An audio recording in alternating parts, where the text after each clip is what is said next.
There are certain rituals we perform that connect us to the darkness, small acts of defiance against reason, whispered dares that blur the line between skepticism and belief.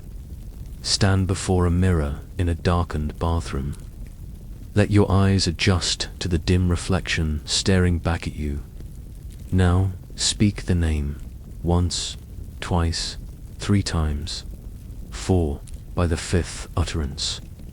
Your heart is hammering, your breath shallow, because somewhere deep in your primal brain, you understand that some names carry weight, that some stories refuse to stay buried. This is how we summon Candyman. But what if I told you that the real horror isn't what might appear in that mirror? What if the true terror lies in understanding why this legend exists at all, in tracing its roots back through layers of fiction, social decay, racial violence, and actual murder? What if the most frightening revelation is that the Candyman in all his brutal, hook-handed glory is less a ghost story and more a mirror reflecting the ugliest truths about America itself? Welcome to the true story behind one of horror's most profound and disturbing icons. This isn't just about jump scares and supernatural vengeance. This is about how real-world atrocities transform into urban legends, how societal sins manifest as monsters, and how the most terrifying stories are always the ones rooted in truth. The cinematic spectre, Daniel Robitel's tragedy when Candyman exploded onto screens in 1992. Audiences encountered a figure unlike anything they'd seen before. Here was a horror villain who wasn't just frightening, he was tragic, elegant, almost romantic in his malevolence. Actor Tony Todd's mesmerizing performance introduced us to Daniel Robitel, and his origin story was as beautiful as it was horrifying. The tale unfolds in the late 1800s. Daniel Robitel was the son of a formerly enslaved man who had built a successful life in the aftermath of the Civil War. Daniel inherited his father's determination, but also possessed a remarkable artistic gift. He became a sought-after portrait painter, his talent transcending the rigid racial boundaries of the era. The wealthy white elite of the time hired him to immortalize their likenesses in oil and canvas, a testament to the fact that exceptional talent could occasionally crack open doors that would otherwise remain forever closed. But talent wasn't enough to protect him from the fundamental cruelty of his time. Daniel was commissioned to paint the portrait of a young white woman, the daughter of a powerful and affluent family. As she sat for him, session after session, something unthinkable happened. In that era they fell in love. What began as stolen glances transformed into whispered conversations, then into secret meetings, and finally into a passionate affair that defied every social convention and law of their time. When she became pregnant with his child, their secret could no longer be contained. Her father's rage was absolute and merciless. In that moment, Daniel Robitel ceased to be a talented artist or even a human being in the eyes of these men. He became a symbol of their deepest fear, a black man who had dared to love a white woman, who had crossed the most forbidden boundary of the Jim Crow era. The father assembled a lynch mob. Arse was horrifyingly common in that period. They hunted Daniel down like an animal. When they caught him, they didn't simply kill him. They performed a ritual of degradation, of dehumanization, designed to send a message that would echo through generations. They sawed off his right hand with a rusty blade and replaced it with a hook from a nearby meatpacking facility. They raided a local apiary, stealing honeycombs thick with bees, and smeared the sticky, sweet substance all over his mutilated body. Then they released the swarm. Imagine the agony, thousands of stings, the venom coursing through his bloodstream, the inability to swat away the insects as they burrowed into his eyes, his mouth, his nostrils. The bees didn't just sting him to death. They claimed him, transformed him, made him into something both less and more than human. After he finally died, they burned his body to ashes and scattered those remains across what would eventually become the grounds of the Cabrini Green housing project in Chicago. It was as if they were planting seeds of trauma, ensuring that his suffering would contaminate the soil itself, that his rage would seep into the foundation of whatever was built upon his final resting place. This is the Candyman.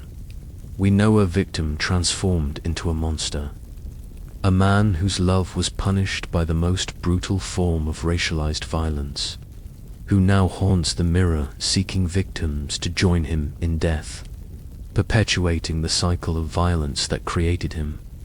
It's a powerful origin story. It's also entirely fictional.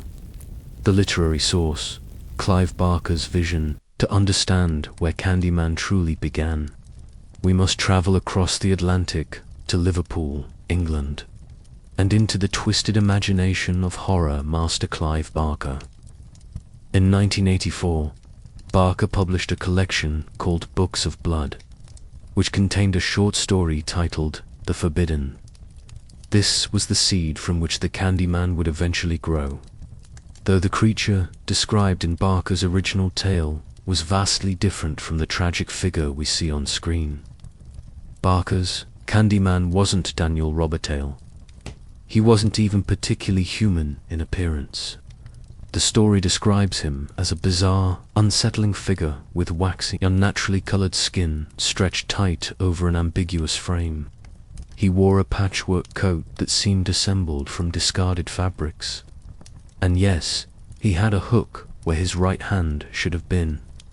But there was no romantic tragedy, no lynching, no Bizat, least not in the origin story. Instead, Barker's creature was born from something more abstract but equally frightening: urban decay and the power of collective belief. The setting was a rundown housing estate in Liverpool, one of those brutalist concrete towers built with optimistic post-war dreams of affordable housing that had since descended into graffiti-covered nightmares of poverty and neglect. These places existed throughout Britain in the 1970s and 80s. Monuments too failed. Urban planning where elevators never worked. Hallways reeked of urine, and residents felt abandoned by the very society that had built these towers. In Barker's vision, the Candyman was a manifestation of that abandonment. He represented the rot at the heart of the British class system. The way society creates monsters by forgetting about the people trapped in these concrete prisons. His existence depended entirely on belief. He was an urban legend given flesh through the collective fear and storytelling of the residents. And here's where Barker's concept becomes truly chilling. The Candyman in The Forbidden understands that his existence is precarious. If people stop believing in him, stop telling his story, he will fade away completely. So he must commit atrocities, must create new victims, must ensure that his legend continues to spread. He doesn't kill because he's inherently evil. He kills because he must be remembered. His violence is an act of desperate self-preservation. The protagonist of Barker's story, Helen, is an academic studying urban legends and graffiti. She's drawn to the estate by stories of the Candyman, skeptical but fascinated by the power these legends hold over the residents' lives. Her fatal mistake is the same as in the film. She doesn't believe until it's too late. By investigating the legend, she inadvertently strengthens it, feeds it with her attention and her fear, until the boundary between myth and reality dissolves entirely. Barker's story was a commentary on class. on the way society abandons certain populations and then acts surprised when those forgotten places generate their own folklore, their own explanations for the violence and decay that surround them. It was British horror, steeped in the specific anxieties of Thatcher-era England. So, how did this working-class British boogeyman transform into an American icon of racial trauma? The American translation. Bernard Rose's genius director Bernard Rose faced a significant challenge when he decided to adapt The Forbidden for American audiences in the early 1990s. British class system that formed the backbone of Barker's story simply didn't translate directly to the American context. While America certainly has class divisions, they manifest differently, are discussed differently, are interwoven with other factors in ways that don't map neatly onto the British model. Rose understood that, to make the story resonate in America, he needed to tap into America's deepest wound, race. He found his setting in the Cabrini Green housing project in Chicago's near North Side. If you weren't alive or aware in the 1980s and early 90s, it's difficult to convey just how infamous Cabrini Green had become in the American consciousness. The name alone conjured images of gang violence, drug wars, crumbling infrastructure, and residents trapped in a cycle of poverty and danger. News cameras descended on Cabrini Green regularly, always to document another shooting, another crime statistic, another failure of urban policy. What those news reports rarely discussed was the history of the place, the systemic racism that had created and perpetuated the conditions there. They didn't talk about how Chicago's public housing was deliberately used as a tool of segregation, how African American families were concentrated in these towers while resources and opportunities flowed elsewhere, how city services gradually withdrew, leaving residents to fend for themselves. Rose saw all of this, and he recognized it as the perfect American equivalent to Barker's decaying British estate. But he went further. He didn't just want to transplant the story, he wanted to reimagine it entirely, to create a monster that was specifically, uniquely, painfully American.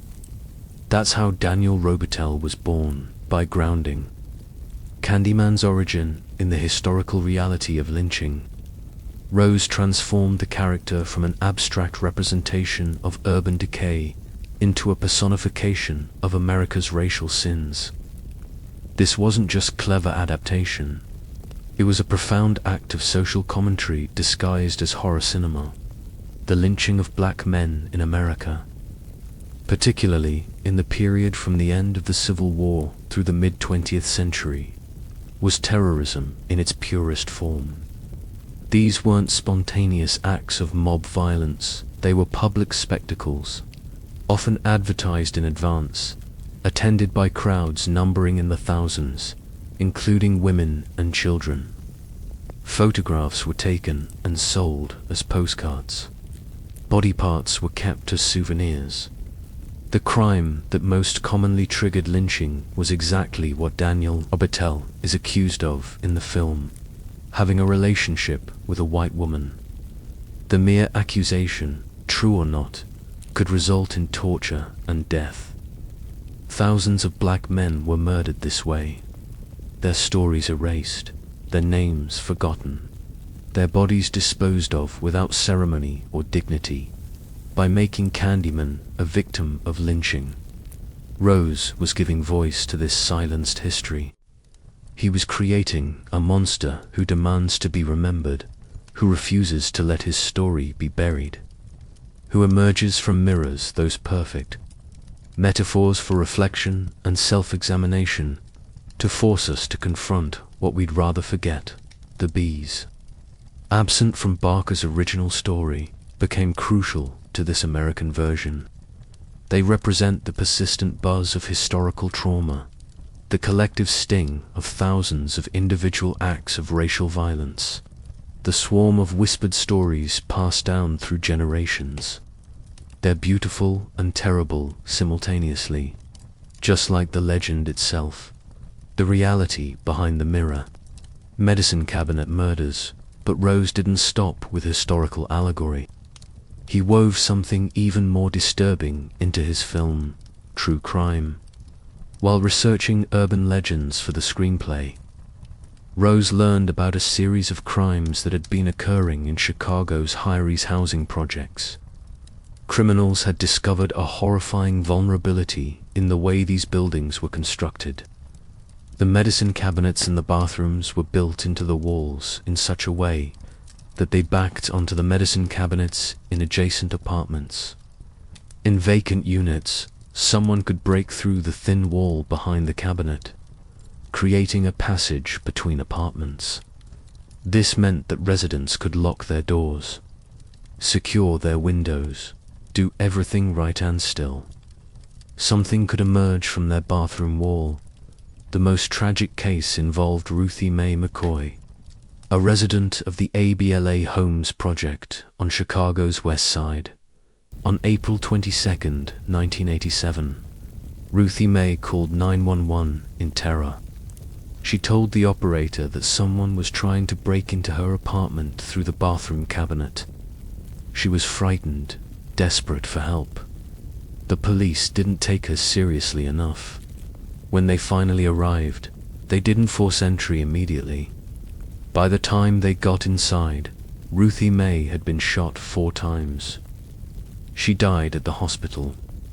The investigation revealed that her killer had indeed entered through the medicine cabinet from a vacant adjacent unit, exactly as she had feared. Think about the horror of that situation.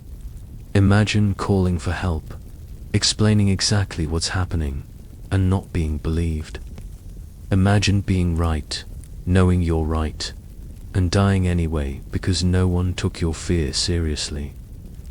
Rose learned about Ruthie Mae McCoy and incorporated this real-world terror directly into his film. It's the reason Helen, the protagonist, initially approaches the Candyman legend with academic skepticism. She theorizes that the supernatural stories are actually the residents' way of making sense of very real dangers, like a killer who can walk through walls. The legend becomes a coping mechanism, a way to explain the inexplicable, violation of having your home invaded from within. The cruel irony of the film is that Helen is both right and wrong. She's right that the legend emerged from real fears about real dangers, but she's wrong to dismiss the supernatural element entirely. By investigating the legend, she summons the actual Candyman, blurring the line between sociological phenomenon and supernatural horror. This ambiguity is what makes the film so effective. We're never quite sure where the real-world danger ends and the supernatural begins. Is Candyman a ghost, or is he a metaphor for systemic racism and urban neglect that has been given form by collective belief? The answer, beautifully, is both. The legend as living history. What makes Candyman such an enduring and important figure in horror is that he represents something larger than himself. He's not just a ghost with a hook hand who kills people. He's a symbol of pain that refuses to be silenced, of history that demands acknowledgement, of victims who will not be forgotten. Consider the act of summoning him. You stand before a mirror and say his name 5 times. This is a ritual of remembrance, a forced acknowledgement of history. You're literally staring at your own reflection while speaking the name of someone whose story was violently erased. It's a metaphor for how society must look at itself to understand the origins of its monsters. The mirror itself is crucial. Mirrors show us truth. They reflect what's actually there, not what we wish to see. They're used in horror because they represent that moment of confrontation with reality. When we invoke Candyman in a mirror, we're forcing ourselves to see the ugly truth reflected back, that he was created by us, by our society, by our collective history of racial violence and injustice. His famous line, "Be my victim," isn't just a threat, it's an invitation to share in his suffering, to experience what he experienced, to understand through direct trauma what was done to him and to thousands like him. He wants Helen, and by extension the audience, to become victims of the same systemic violence that created him. Only through shared victimhood can there be true understanding. This is uncomfortable horror. It doesn't let us off the hook by making the monster foreign or alien. Candyman is ours. We made him, and he won't let us forget it. The Hive Mind, Jordan Peele's expansion in 2021. Director Near Costa, working from a story by Jordan Peele, released a direct sequel to the original film that deepened and expanded the Candyman mythology in profound ways. This wasn't a reboot or a reimagining it was a continuation that added new layers of meaning to the legend. The film introduces the concept that Candyman isn't just one person. He's not only Daniel Robitel, murdered in the 1800s. Instead, he's a hive, a collection of wrongly persecuted black men whose stories of suffering have coalesced into this single, terrifying legend. Each victim of racial violence, each man killed for crimes he didn't commit or for simply existing in a society that feared him, becomes part of the swarm. This expansion is brilliant because it acknowledges that Daniel Robitel's story, as tragic as it is, represents just one instance of a pattern that is repeated throughout American history. Emmett Till, the Scottsboro Boys, the Central Park Five, countless unnamed others. Each of them could be Candyman. Each of them feeds the hive. The 2021 film also explores gentrification and the deliberate erasure of black history from urban spaces. Cabrini Green itself was demolished in phases between 1995 and 2011, replaced by mixed-income housing and market-trade condos. The new film asks, what happens to a legend when the place it haunted no longer exists? Does Candyman disappear, or does he adapt, finding new mirrors, new victims, new ways to force acknowledgement? The answer the film provides is chilling. As long as racial injustice continues, as long as black men are killed by police, vigilantes, and systemic violence, new Candyman will be born. The monster regenerates because the conditions that create him never really go away, they just change form. Why Candyman matters. Horror films often get dismissed as simple entertainment, as cheap thrills for audiences seeking an adrenaline rush. But the best horror has always been about more than scares. It's been about giving form to our anxieties, about making the abstract concrete, about forcing us to confront truths we'd rather avoid. Candyman does all of this masterfully. Here's a ghost story that forces us to acknowledge the real ghosts haunting American society, the unresolved trauma of slavery, lynching, segregation, and ongoing racial violence. Here's a monster movie that asks us to examine who the real monsters are. He's a supernatural thriller that's grounded in the very real horrors of urban decay, neglect, and true crime. The genius of the character lies in these layers. You can watch Candyman purely as a scary movie about a hook-handed ghost and have a perfectly satisfying experience. But if you look deeper, if you understand the history woven into every frame, the film becomes something much more profound and disturbing.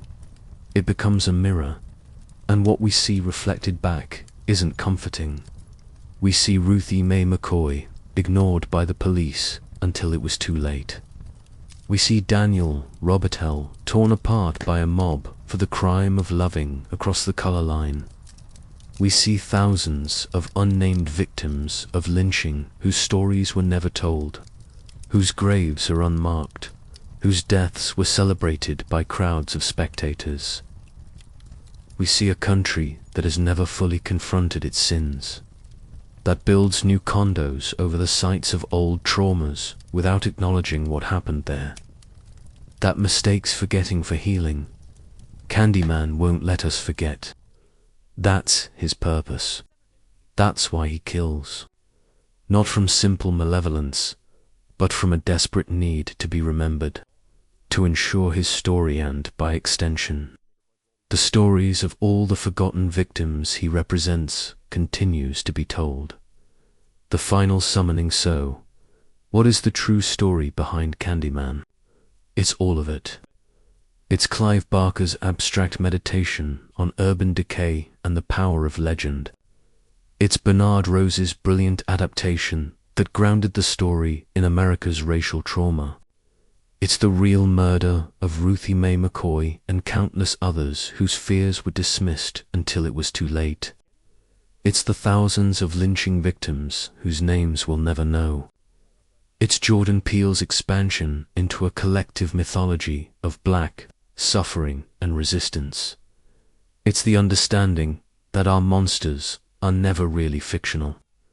They're manifestations of real fears, real crimes, real historical atrocities. They're the stories we tell to make sense of senseless violence, to give shape to systemic injustice, to force acknowledgement when society would prefer silence. The next time you stand before a mirror, you might be tempted to whisper the name 5 times. But before you do, understand what you're really invoking. You're not just summoning a ghost, you're calling forth history itself, demanding that it show itself in all its brutal, unvarnished truth. Because that's the real horror of Candyman. Not the hook, not the bees, not the jump scares. The real horror is the recognition that he shouldn't exist, that the conditions that created him should have been addressed and resolved generations ago. The real horror is that we can demolish the buildings where he's said to dwell. But until we confront the injustices he represents, he'll always find new mirrors to emerge from. He'll always be waiting, somewhere in the reflection, with a hook where his hand should be and a swarm of bees trailing behind him like memories that refuse to die. He'll always be there, whispering the same question, be my victim. But perhaps what he's really asking is, will you finally acknowledge what was done to me? Will you remember? And until we answer yes, and till we truly look into the mirror and confront what we see there, the legend will endure. The swarm will continue to buzz.